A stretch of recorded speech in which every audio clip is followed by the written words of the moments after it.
Life, heard every single day on Bible School Radio, 91.3 KDKR, Decatur, Dallas-Fort Worth, and on 91.3 KYJC Commerce. Portions of KDKR's daily programming do not necessarily reflect the views of the management or staff. Prudent Money with Bob Brooks is sponsored by the Prudent Money Foundation on 91.3. Well, how will the Federal Reserve Board's latest interest rate increase affect consumers?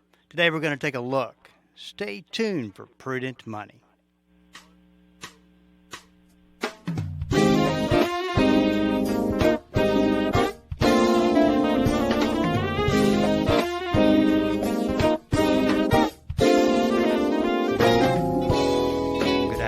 This is Bob Brooks, and you are listening to the Prudent Money Radio Show. Thank you so much for joining me today. You know I do appreciate it.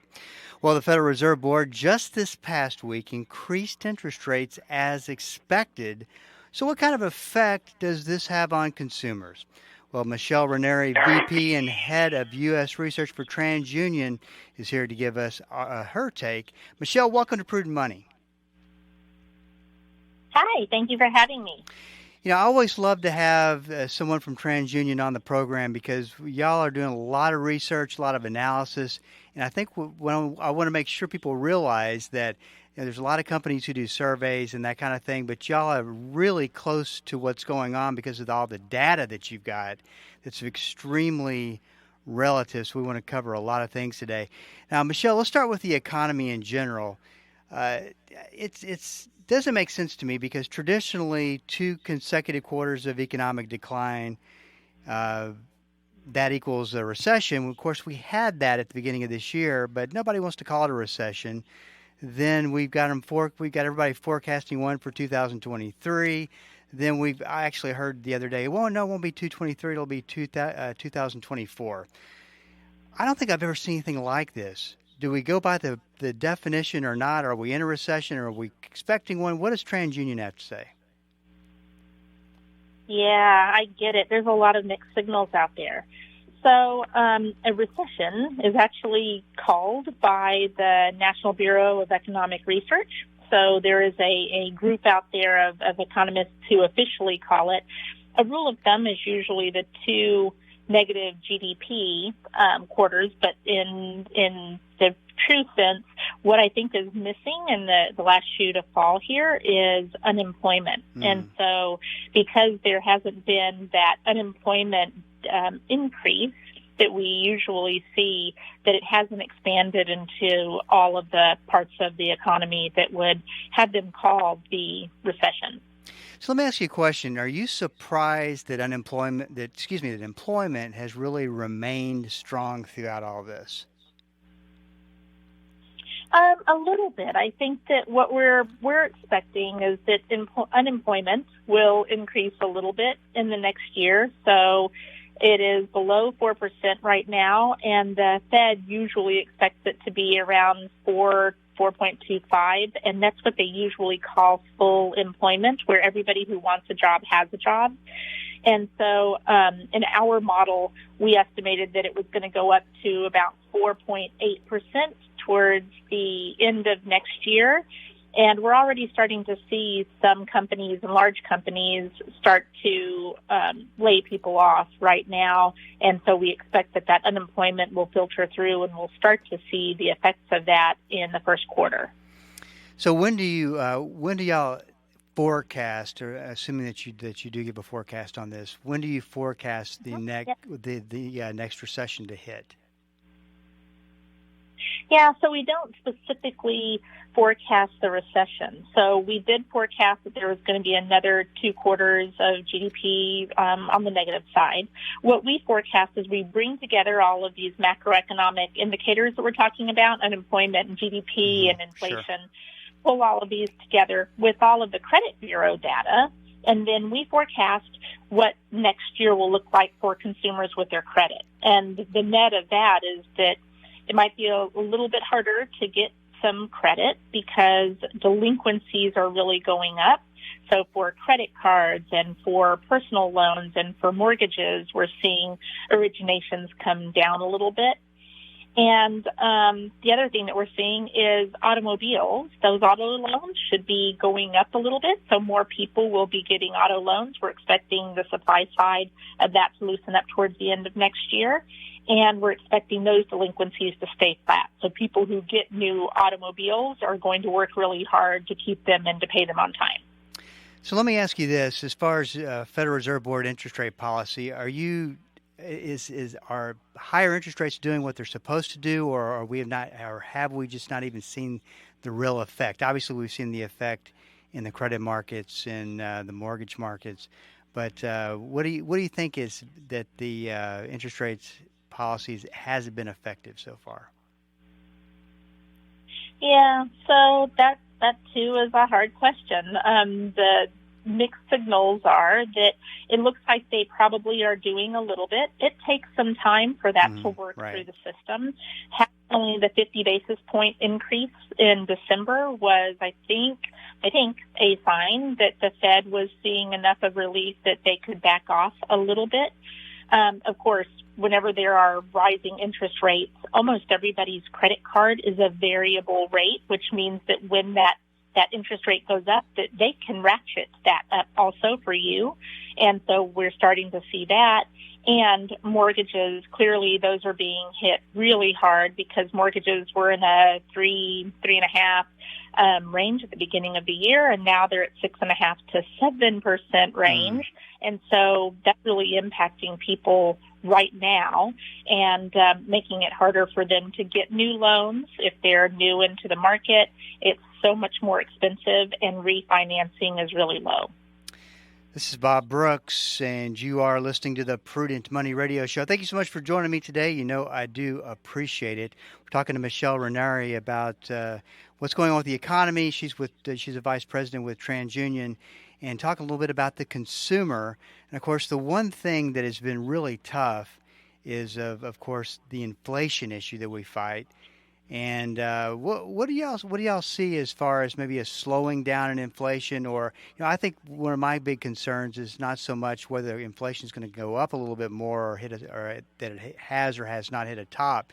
It's that sustainability at the levels that we're at right now and how long that lasts. What's y'all's view on that? Yeah, so we do see that it's going to continue a little bit more, and unfortunately there's no reversal of that. I mean, inflation eventually just becomes the prices. I mean, we'll stop talking about it being inflation. That will just be what things cost.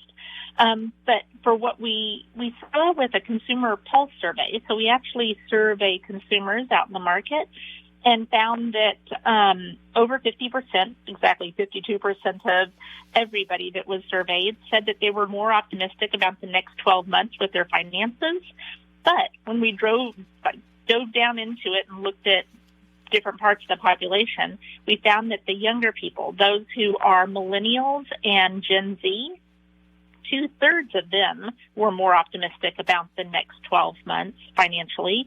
And we think that that's because at the beginning of their career, people get more promotions. They get more pay raises. And if they change jobs, and they usually change jobs more frequently, that they get paid more each time that they change. And so I think part of what that is just keeping up with inflation with your wages.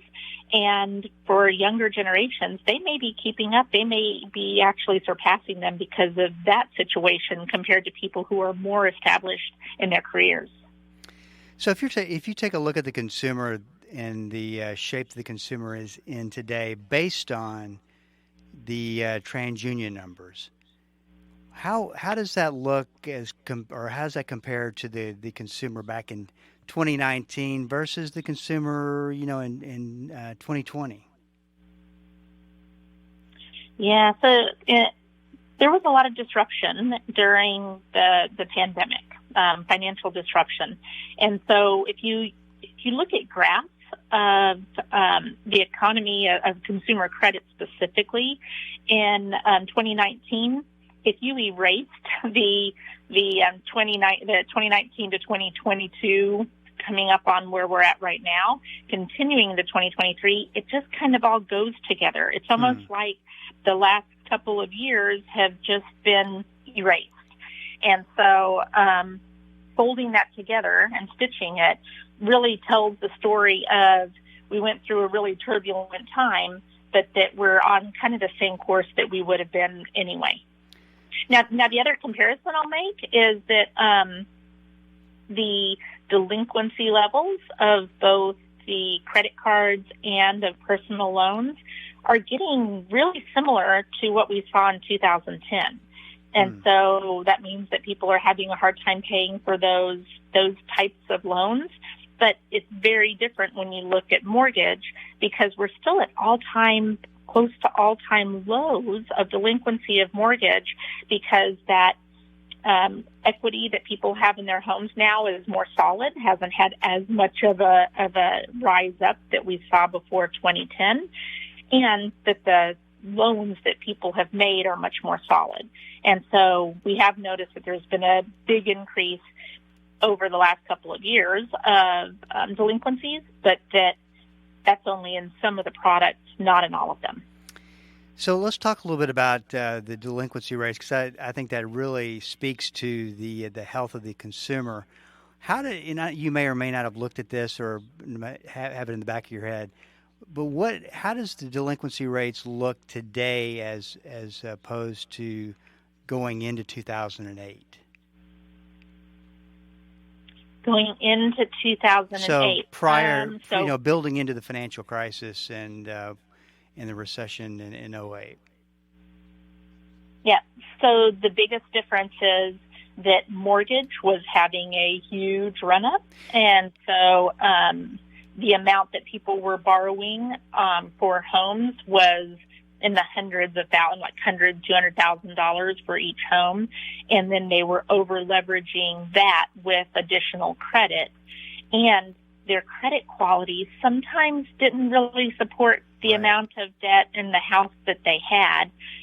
You heard about the subprime crisis because a lot of people had just stated income, or they didn't have the credit quality to get that kind of loan. And so that was part of the collapse that we absolutely don't see today.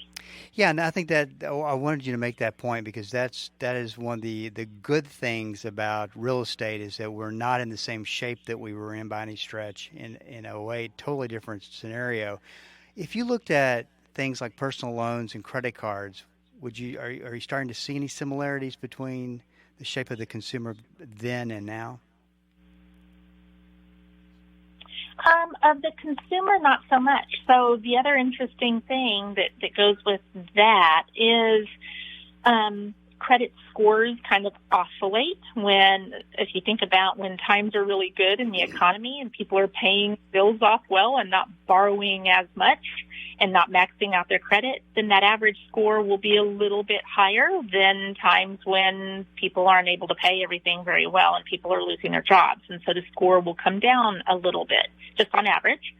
Right now, we're in a higher point, one of the highest, because during the pandemic, there was a flood of money and people paid off a lot of bills. That's a great effect of that they paid off. And so scores came up. And so with those higher scores, that happens every cycle, that people were getting more credit. And so we are in a time where people have had good credit and are using credit, and now they're starting to have higher balances and higher delinquencies. So let's talk a little bit about interest rates and credit cards and personal loans. Or obviously, it's the situation is to where lenders are demanding higher rates. Do y'all have any data on what the average credit card rate is these days? It seems like it would be at the all-time highs or so.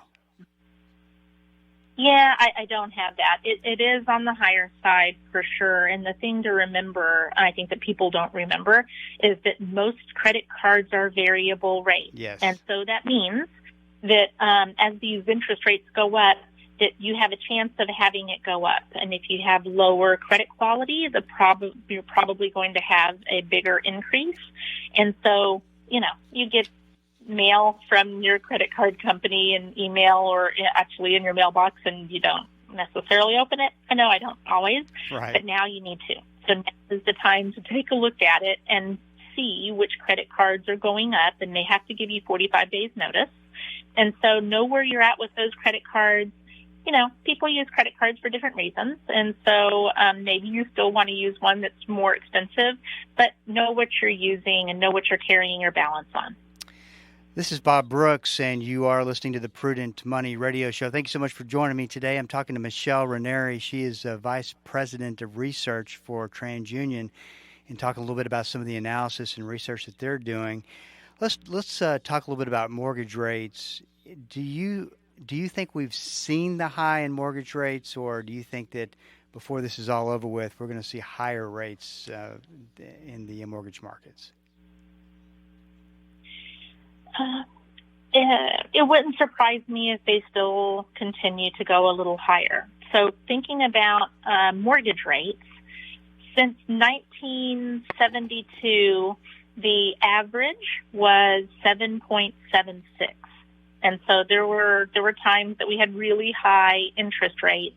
And just now looking at the 6.5 to 7, I think it crested above 7 and came back down a little bit a month or so ago.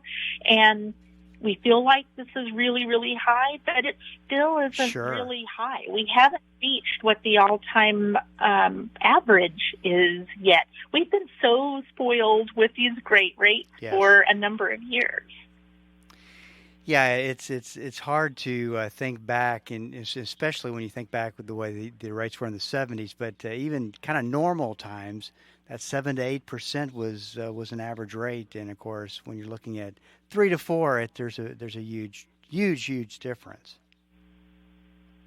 Yeah, it's a huge difference. And so what that does is it changes a lot of behaviors, because the mortgage is the biggest purchase that you're going to get your home. And so people who are first-time home buyers who have been wanting to get into a home, right now they're looking at it, and a home that they would have been able to afford at $300,000, that literally they can't afford that anymore. People shop for homes and the price based on the monthly payment, not on how much the home costs. Because you go in and find out how much you can get qualified for, then they tell you it's a $3,000 payment, and you're like, oh, okay, I can afford a $3,000 payment. And one day that might be a $400,000 house, and if the interest rate skyrockets like it has now, instead of a $400,000 house, you might be looking at $300,000, and there might not be much in your area or where you were planning on moving that is at that level. Let's talk a little bit about credit scores. Where are they trending right now? I've read some reports where credit scores are about as good as they've ever been. I mean, what are you guys seeing? Yeah, that they are. They do kind of go up and down with the economy as people are able to pay off credit and use less credit. And so it's at a higher point right now, and I would say it's cresting. We are seeing some people who were on the verge of being subprime to near prime, say like in the 600 sort of area, that they're starting to come down. And so as those medium-low scores are moving faster, we're expecting that this might be the crest and that they'll start to come down. You know what's interesting in talking to people, what I'm starting to realize is that even though a person might have quite a bit of debt on the books and a pretty decent credit score, the lenders are still willing to lend money. Are y'all seeing that?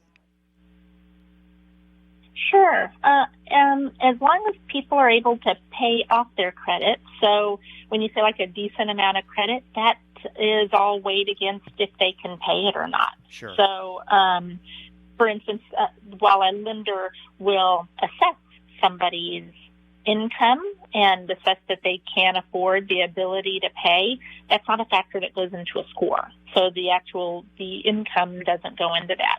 And so right now, though, in times of stress, economic stress that we're in, what we see lenders typically do is get really good at what their primary focus is. And so if they're a subprime credit card lender, then they're really going to get good at subprime credit card lending right now, whereas last year or 2 years ago, they may have been dabbling in near prime or even prime or going into personal loans because they had enough money that had been invested in them or enough asset-backed securities that they could continue to lend money, and they were flush with it.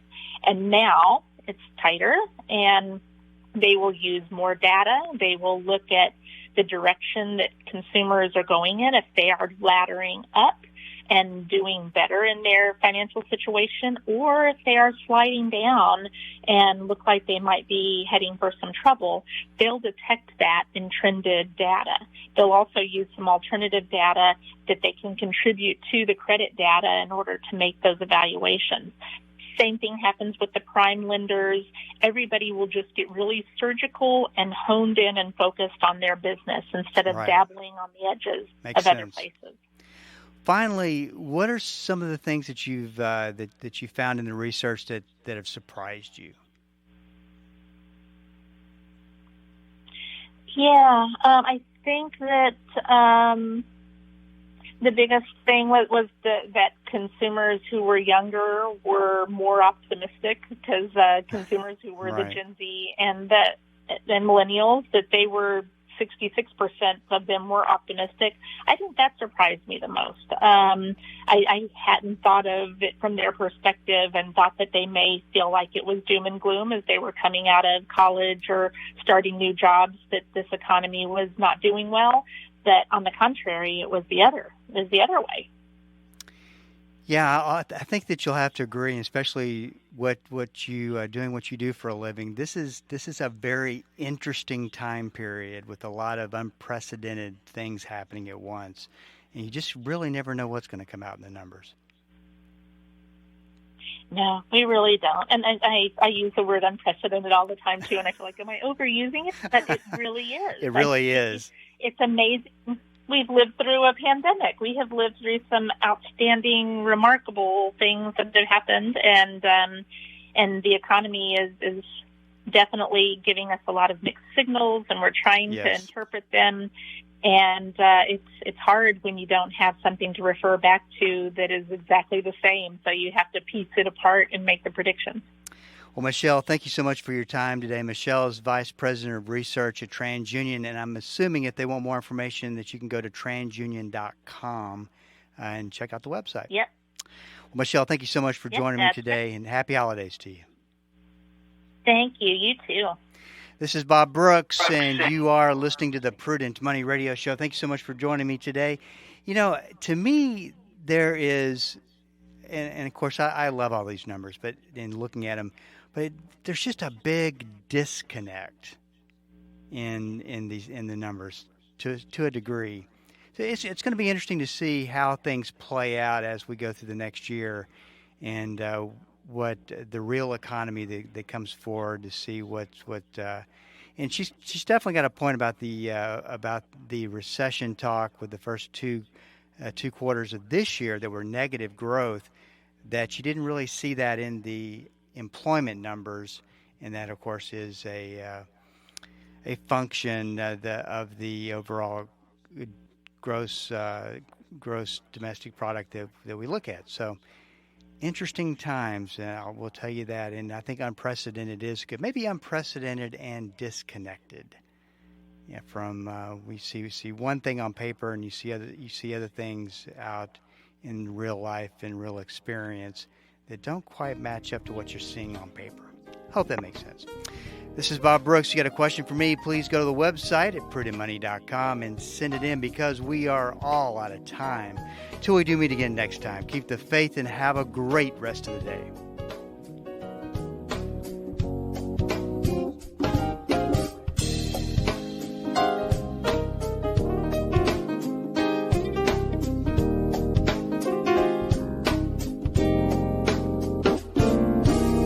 That's all the time we have for today.